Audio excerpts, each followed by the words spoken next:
here's what we got so far. We've got each of these things is rendering from the initial model. I've got these X's here, which do nothing. I'm clicking. You probably can't tell that I'm clicking, but trust me, I'm clicking, and it's not doing anything. So we're rendering each of them with that list.map, which is cool. Got our header, which is great, but we don't actually have any interaction yet. So let's hook it up. Okay, so first thing we want is some sort of on-click handler that's going to send one of these delete by ID messages. So we're going to add that right after the class, on-click, and then we're going to put the actual message in here. So we're going to say operation equals, and let's go ahead and just use that delete by ID. Whoop. What am I doing?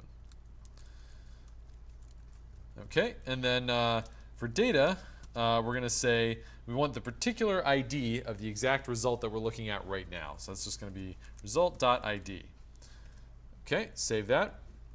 Now, that's only one half of the equation. So we need both to send that particular value, but also to make it so that update actually receives that value. Because right now, we're just sending it into the ether, and it's coming through here, but update just returns the same model every time anyway. So let's make it do something a little bit more useful. So we're going to say if message.operation is delete by ID, then we want to do something more useful.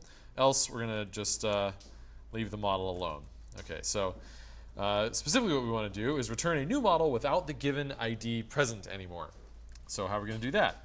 We'll start with this record update. So we want to say leave everything on the model alone except for the results field. So we're going to leave query alone and just mess with results. We'll say model pipe results equals, and then we're going to say model.results, but we want to transform this. So right now we're saying take the model and set the model equal, or set its results equal to the same results it had before, and give me back a new model that looks like that. This right here is elaborately worthless. What we want to do instead is transform this somehow. So actually return something new and different. So to do that, we're going to do list.filter on it, and we need to give list.filter some sort of function. I'm going to use an anonymous function style here. So what is a given element in here? What does one of these results look like? It's one of these things, one of these nested records with ID, name, and stars. So I'm going to call that result. So that's the argument to my anonymous function. So we're going to say, okay, when I get one of these results, how do I decide if it's keepable or not? How do I decide if this particular result should stay in the list? Well, one easy mistake to make is to say, I want to say result.id double equals, and maybe some of you are smiling because you did this, result.id double equals, message.data. So if you do that, anyone know what I'm going to get when I click on one of these? Only that one.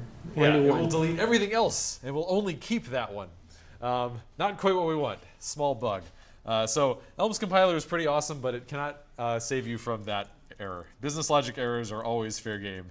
I think that's just always going to be true in programming. If I change it to a slash equals, I saw somebody in the chat mention slash equals is same as not equal, bang equals in JavaScript, which is totally true. We briefly mentioned that, but that's one way to write this. And now when I click on this, it does the right thing. Sweet. Other ways we could write this, if we wanted to get fancy, is we could have also left this part alone and then just said not that. So this would do exactly the same thing. I would personally choose to use the slash equals, though, just because it's a little bit more concise. There was another question earlier about the type of message. Are there any restrictions on that? No. You can make any kind of message you want to come up with. We could make it a string. We could make it an int. We've chosen to make it a record in this case. It could also be a list. Who knows? Typically, though, there's just sort of like one convention for how to do these, and everybody does that. That's not quite what we're doing right now. We'll learn that in part 5.